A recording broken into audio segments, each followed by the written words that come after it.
So I was looking at Mark Twain's readings, and he had an essay about the funniest guy he ever saw.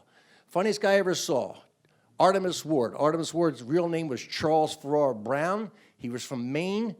He became famous writing a newspaper column of a funny traveling showman. This was the traveling showman. This was the image they put. It's a woodcut drawing. They didn't have photographs back then. This was a very, very popular column he started writing. Now, he was also a really funny guy. And he started doing this, we call stand-up comedy, just going on to do a lecture. But his first intent, his first statements were to his friends, Walt Whitman and all these bohemians in New York who encouraged him to do it, was, I'm going to go on stage and try to make them laugh as hard as they can for as long as they can. That's the first stand-up, saying basically the mission of every stand-up since. And so he'd go on stage and he'd do this lecture. Now, he had a little problem here. This is him doing the lecture. This is what the guy kind of actually looked like. He was tall and thin. He had a big mustache, a large nose, and he'd go on stage. Now, they think they're going to come to see the guy that looks like this. Totally different. Older, balder, short man. So what he would do, he came up with this opening where he'd come out stage and he'd stand like this and stare at the audience. Just stare at them.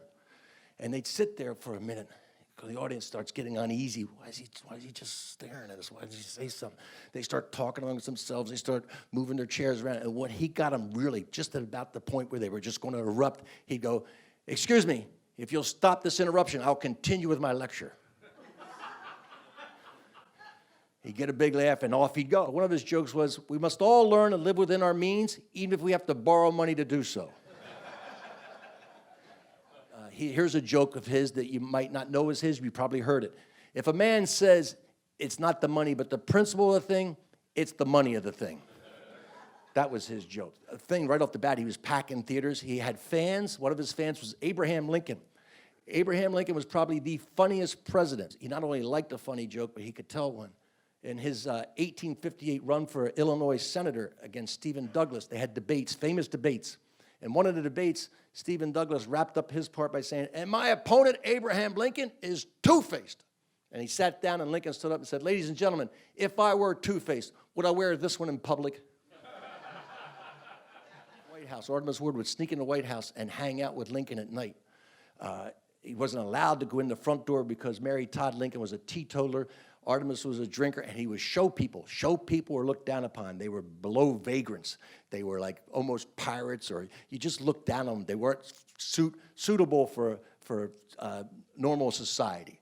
So he would sneak in at night, and they would trade jokes, and for a half an hour, and then Lincoln would say, I feel refreshed now to go back doing my business. Conquered America. Artemus Ward conquered America. He sold out everywhere, but he knew that the center of Anglo culture was London.